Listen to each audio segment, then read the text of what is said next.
Hello everyone, आज हम लोग पढ़ेंगे सॉल्यूशन क्लास 12 चैप्टर केमिस्ट्री की सारे इंडेक्स क्वेश्चंस की एनालिसिस करेंगे। यार ये क्वेश्चन क्या कह रहा है, तो क्या कंसेप्ट लगाना, कैसे आंसर आएगा। ठीक है, तो इसमें क्या कह रहा है, कैलकुलेट मास परसेंटेज। मास परसेंट पूछ रहा है ना, तो मास और देखो मास परसेंटेज पूछ रहा है ना, इसका भी पूछ रहा है और कार्बन टेट्राक्लोराइड का भी पूछ रहा है। तो 20 ग्राम ऑफ बेंजीन दे रखा है, 120 ग्राम, यानी कि उसका मास पूछ रहा है। अपन टोटल मास कर दोनों का एडिशन, इसका करो तो इसका दोनों का डिवाइड कर दो नीचे ऐड करके। ठीक है, तो यहाँ से आपका मास परसेंट है, मास अपन टोटल मास ये निकालना है। तो calculate the mole fraction of benzene in this solution containing 30% by mass and mole fraction पूछा है ना। मोल फ्रैक्शन के लिए क्या चाहिए, मोल्स ऑफ जिसको डिजोल्व कर रहे हैं, जिसमें डिजोल्व कर रहे हो इसका मास। तो 30% क्या कह रहे हैं, तो 30 ग्राम आपका बेंजीन हो गया और 70 ग्राम आपका कार्बन टेट्राक्लोराइड हो जाएगा। ठीक है, तो यहाँ से मोल फ्रैक्शन आ जाएंगे। क्वेश्चन थर्ड क्या कह रहा है, कैलकुलेट द मोलरिटी। मोलरिटी पूछ रहा है, मोलरिटी के लिए चेक क्या चाहिए मुझे, मोल्स। तो मोल्स के लिए आपको मास दे रखा है और मोलर मास यहाँ से निकालो, सबका समेशन कर दो, मोलिकुलर मास आ जाएगा, उसी को मोलर मास कहते हैं। आपको सॉल्यूशन का वॉल्यूम दे रखा है, यहाँ से मोलरिटी आ जाएगी। 30 ml ऑफ इसका दे रखा है, तो देखो यहाँ से M1 दे रखा है, जब इसमें है 30 ml, फिर कह रहा है डाइल्यूट कर रहा है, मतलब वॉल्यूम चेंज कर रहा है। M1B1 इज इक्वल M2B2 हो जाएगा, आंसर आ जाएगा। क्वेश्चन नंबर 4 ये कह रहा है, calculate the mass of urea required in making 2.5 gram of 0.25। तो यहाँ से आपको मोलरिटी दे रखी है और आपको सॉल्वेंट का मास दे रखा है।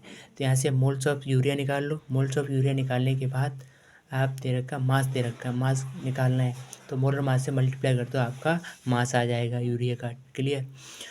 5 क्वेश्चन क्या कह रहा है, calculate the molarity mole fraction पूछा है KI का।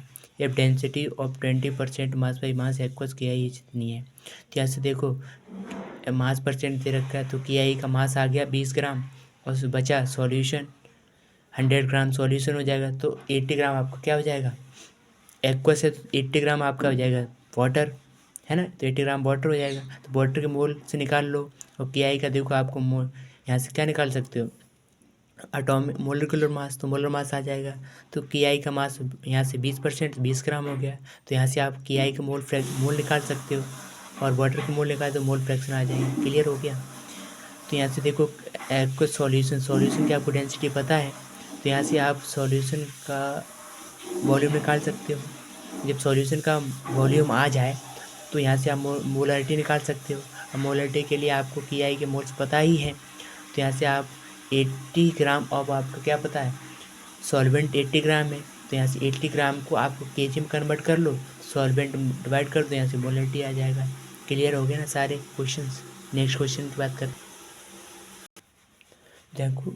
क्वेश्चन नंबर 6 ये कह रहा है, एक आपको गैस दे रखी है टॉक्सिक गैस। ठीक है, ये इसका H2S का एक इम्पैक्ट बता रहे हैं, इसका यूज क्या है, स्मेल, जो रोटन एग की है स्मेल में यूज, उसकी क्वांटिटेटिव एनालिसिस के लिए यूज करी जाती है। अब क्या कह रहा है, मेरा क्वेश्चन क्या कह रहा है, तो सॉल्युबिलिटी ऑफ H2S, सॉल्युबिलिटी आपको इसकी दे रखी है HTP, इसकी सॉल्युबिलिटी दे रखी है और M क्या बता रहा है, मोलरिटी गिवन है। तो मोलरिटी से आप क्या निकाल सकते हो, मोल्स पता कर सकते हो, मोल्स और जो सॉल्वेंट है वो पता कर सकते हो।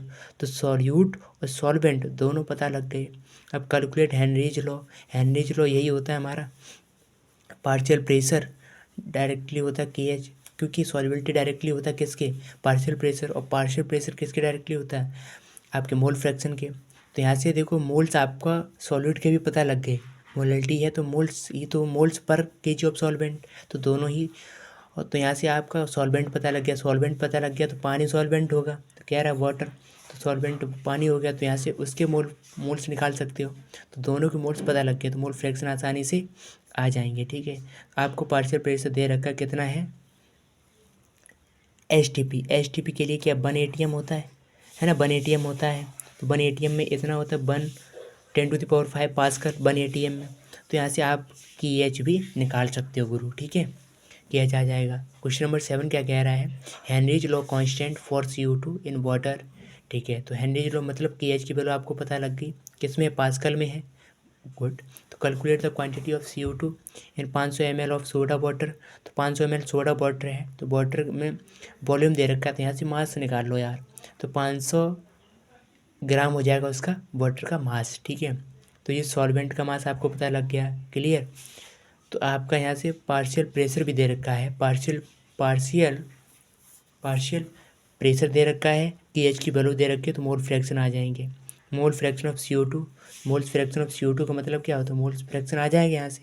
तो mole fraction of moles of CO2 अपन मोल्स ऑफ सॉल्वेंट वाटर दे रखा है, plus moles of solute water के। तो मोल्स ऑफ सॉल्यूट मतलब 500 ग्राम, तो 500 ग्राम अपॉन 18 करोगे ना, तो यहाँ से मोल्स ऑफ किसके वाटर के आ जाएंगे। तो यहाँ से आप N2 की वैल्यू नहीं निकाल सकते, इजी हो गया, ठीक है। तो यहाँ से आप N2 आ जाए, वैसे ही आपको CO2 उसका मोलर मास का मल्टीप्लाई कर देना, तो आपकी क्वांटिटी आ जाएगी किसकी, CO2 की, क्लियर।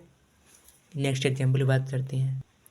नेक्स्ट क्वेश्चन ये कह रहा है the vapour pressure of pure liquid A and B, तो यानी कि जो दे रखे 450 700 mm ऑफ एच है, तो ये आपके प्योर कंपोनेंट के वेपर प्रेशर आपको गिवन है, ठीक है। तो वेपर प्रेशर आपके दोनों की गिवन है, प्योर पी नॉट ए कर सकते हैं इसको हम, पी नॉट इसको बी कह सकते हैं respectively. Find out the composition of liquid mixture if total vapour pressure आपको ये दे रखा है। तो टोटल वेपर प्रेशर दे रखा है आपको, है ना। तो यहाँ से आपको पी नोट ये भी दे रखा है, तो यहाँ से एक्स ए मोल फ्रैक्शन एक में कर लो, या मोल फ्रैक्शन ए में कर लो, या मोल फ्रैक्शन बी में कर लो। तो एक के मोल फ्रैक्शन आ जाएगा, तो दूसरे का मोल फ्रैक्शन आ जाएगा, क्लियर। तो दोनों के मोल फ्रैक्शन आ जाएंगे इससे। फिर क्या होगा, also find the composition of the vapour face. अब इसका कंपोजिशन मुझे वेपर फेस में भी निकालना है। तो यहाँ से आपके मोल फ्रैक्शन दोनों के आ जाएंगे, तो यहाँ से आप उसका पार्शियल प्रेशर निकाल सकते हो। यही तो होता हमारा पी ए, और ये हमारा क्या होता है पी बी। यहाँ से partial pressure of A, partial pressure of B निकाल लोगे। पार्शियल प्रेशर आने के बाद आपको partial pressure is equal of उसके mole fraction in vapour phase into pressure total. यहाँ से आप पार्शियल प्रेशर निकाल सकते हो इन वेपर फेस में, और ऐसे करने देना P V is equal by B P two. तो यहाँ से आ जाएगा partial pressure of gas B in vapour phase में, क्लियर। आगे बात करते हैं। क्वेश्चन नंबर 9 क्या कह रहा है, the vapour face of pure water समझ गए ना। तो यहाँ से सॉल्वेंट मतलब P not minus P1 upon P not 1 is equal mole fraction of solute, X2 कर दो यहाँ से, ठीक है। तो यहाँ से पी नोट आपको पता लग गया इतना होता है। तो 50 ग्राम ऑफ यूरिया, तो यहाँ से आप यूरिया के मोल्स निकाल सकते हो। 850 ग्राम ऑफ वाटर दे रखा है सॉल्वेंट, तो सॉल्वेंट के मोल्स निकाल सकते हो। दोनों को निकालने के बाद आप यहाँ से मोल फ्रैक्शन ही निकाल सकते, मोल फ्रैक्शन आ जाएगा। और मोल फ्रैक्शन ये हमारा रिलेटिव लॉरिंग हो गया नहीं, इक्वल हो जाएगा। तो calculate the vapour pressure of water, calculate the vapour pressure of water for this solution. अब इस सॉल्यूशन में मिक्स हो गया, तो मतलब आप वेपर प्रेशर आपको निकालना है जब आपकी इम्प्योरिटी आ गया, जब इसको डिजोल्व कर गया, यूरिया भी हो गया ना, आप प्योर तो रहा नहीं, तो यहाँ से P1 की वैल्यू निकाल सकते हो। क्वेश्चन नंबर 10 की बात करते हैं। बॉइलिंग पॉइंट ऑफ वाटर इस प्रेशर पर इतना आपका बॉइलिंग पॉइंट होता है, तो how much sucrose is to be added to, इसमें 500 gram of water such that it boils at 100 degree Celsius. तो ध्यान रखना है आपको, बॉइलिंग पॉइंट आपको दे रखा है इतना है, और फिर आपको बॉइलिंग पॉइंट आपको इतना दे रखा है, तो यहाँ से डेल्टा टीबी की वैल्यू नहीं निकाल सकते, तो डेल्टा टीबी की वैल्यू यहाँ से आ जाएगी। तो यहाँ से देखो वाटर दे रखा है, तो वाटर से मतलब केबी की वैल्यू आपको पता होना चाहिए। तो केबी कितना होता है 0.52, तो वहाँ से आप मोलैलिटी निकाल सकते हो। और मोलैलिटी आ जाए तो यहाँ के मोल्स ऑफ नहीं निकाल सकते, मोल्स ऑफ सुक्रोज के, सॉल्वेंट का आपको मास दे रखा है, तो यहाँ से मोल्स निकाल सकते हो सुक्रोज के मोल्स आ जाएँ, मोल्स में ही आप मोलर मास का मल्टीप्लाई कर दो, आपका सुक्रोज का मास पता लग जाएगा, क्लियर। क्वेश्चन नंबर 11 की बात करते हैं। Calculate the mass of ascorbic acid, ठीक है, मास पूछा है एस्कॉर्बिक एसिड का कि it to be dissolve in 76 gram of acid to lower its melting point, इतना। तो यहाँ लोअरिंग इट्स मेल्टिंग पॉइंट, तो यहाँ से आपको डेल्टा TF की वैल्यू पता लग गई, TF की वैल्यू पता है आपको, मोलैलिटी नहीं निकाल सकते यार, आपको सॉल्वेंट पता है, मोलैलिटी आ जाएगी, मोल्स ऑफ एस्कॉर्बिक एसिड के मोल्स पता लग जाएंगे। मोल्स पता लगते ही आपका इसका मोलर मास का मल्टीप्लाई उसमें कर देना मोल्स में, आपको vitamin see that means ascorbic acid का मास पता लग जाएगा। क्लियर नहीं हुआ? 12 की बात करते हैं।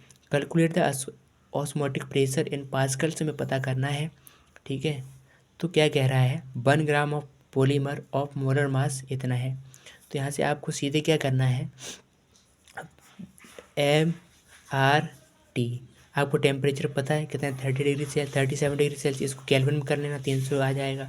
ठीक है, आपको मोलरिटी पूछा है ना, तो मोलरिटी के लिए क्या चाहिए, मोल्स ऑफ सॉल्यूट, पॉलीमर यहाँ सॉल्यूट है तो 1 इतना करोगे क्या, मोलर मास उसका इतना है, और वॉल्यूम यहाँ से आपको ml है, इसको लीटर में करना, या मोलरिटी आ जाएगी। R कांस्टेंट पता है 0.083। ठीक है, यहाँ से ऑस्मोटिक प्रेशर नहीं आ जाएगा। क्लियर हो गया? Thank you everyone. हमारे यहाँ पे होती हैं सारे इंडेक्स क्वेश्चन की एनालिसिस। Thank you everyone.